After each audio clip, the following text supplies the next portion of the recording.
At ngayong araw nga, narito po ang iba't ibang mga weather systems na nakakaapekto sa ating bansa. Unahin na po natin yung binanggit ko nga na amihan o northeast monsoon na magdadala ng mga mahihinang pag-ulan, partikular na sa bahagi ng Batanes. Meron po tayong shear line. Ito po yung banggaan ng malamig na amihan at mainit na easterlies at inaasahan natin magdadala ito ng mga kalat-kalat na mga pag-ulan, lalong-lalo na sa bahagi ng Cagayan Province.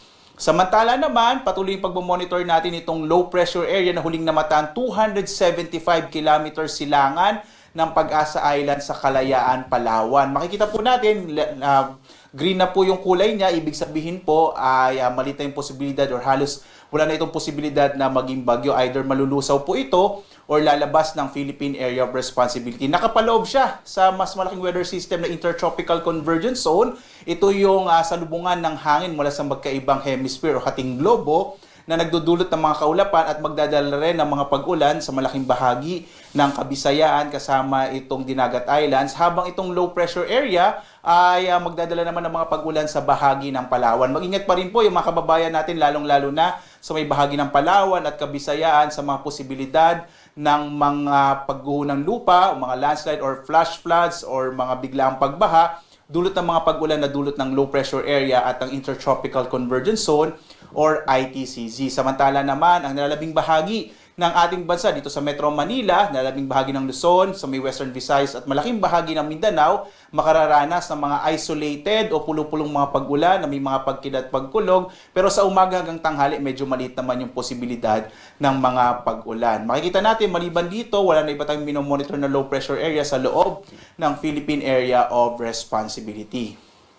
Ngayong araw nga dito sa Luzon, inaasahan natin ang mahihinang pag-ulan sa Batanes dulot ng amihan, habang may mga kalat-kalat na mga katamtaman hanggang sa kumisay malalakas na mga pag-ulan sa bahagi naman ng Cagayan dulot ng shear line. Ang lalabing bahagi ng Luzon, makararanas naman ng mga isolated o pulo-pulong mga pag-ulan, pagkidlat, pagkulog, kadalasan sa hapon hanggang sa gabi. Agwat ang temperatura sa Lawag 26 to 33 degrees Celsius, sa Tuguegarao naman nasa 25 to 32 degrees Celsius, sa Baguio 17 to 25 degrees Celsius, habang sa Metro Manila 24 to 31 degrees Celsius, sa Tagaytay 22 to 30 degrees Celsius, sa Legazpi nasa 26 to 31 degrees Celsius.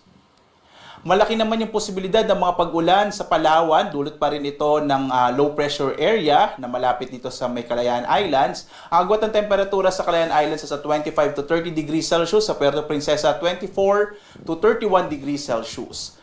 Malaki rin ang posibilidad ng mga pag-ulan sa malaking bahagi ng Kabisayaan, lalong-lalo na yung Negros Island Region, Central Visayas at Eastern Visayas, dulot ng Intertropical Convergence Zone or ITCZ, habang nilalabing bahagi ng Kabisayaan, partikular na yung Western Visayas, makararanas naman ng mga isolated rain showers and thunderstorms. Agwat ang temperatura sa Iloilo, 27 to 31 degrees Celsius. Sa Cebu naman, 26 to 31 degrees Celsius, habang sa Tacloban, nasa 25 to 30 degrees Celsius. Malaki rin yung posibilidad po ng mga pag-ulan sa bahagi ng Dinagat Islands dulot ng ITCZ, habang ang nalalabing bahagi ng Mindanao ay makararanas sa mga isolated rain showers and thunderstorms. Agwat naman ang temperatura sa Cagayan de Oro, 24 to 30 degrees Celsius, sa Davao 25 to 32 degrees Celsius, habang sa Zamboanga 24 to 31 degrees Celsius. Sa lagay naman ng ating karagatan, inaasahan natin katamtaman hanggang sa maalo na magiging lagay ng ating karagatan, partikular na sa may northern Luzon, gayon din sa kanlurang bahagi ng northern and central Luzon, dahil nga umiiral yung amihan, habang dito sa may eastern section po ng northern and central Luzon ay katamtaman yung magiging pag-alo ng karagatan. Wala tayong nakataas na gale warning, kaya maaari naman pumalawat yung mga sasakyang pandagat at mga bangka sa mga baybayin ng ating bansa. Bagamat mag-ingat pa rin po, lalo na kapag may mga thunderstorm, kung minsan nagpapalakas siya ng alon ng ating karagatan. Mag-ingat po, lalong-lalo na yung mga maliliit na mga bangka.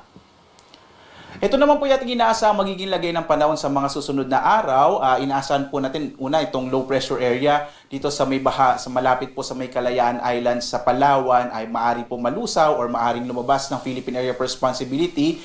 Maliit na yung posibilidad na ito yung maging bagyo. Bukas naman, posible pa rin yung mga pag-ulan sa may bahagi ng Palawan dulot ng trough nitong low pressure area kung ito man ay lalabas ng Philippine Area of Responsibility.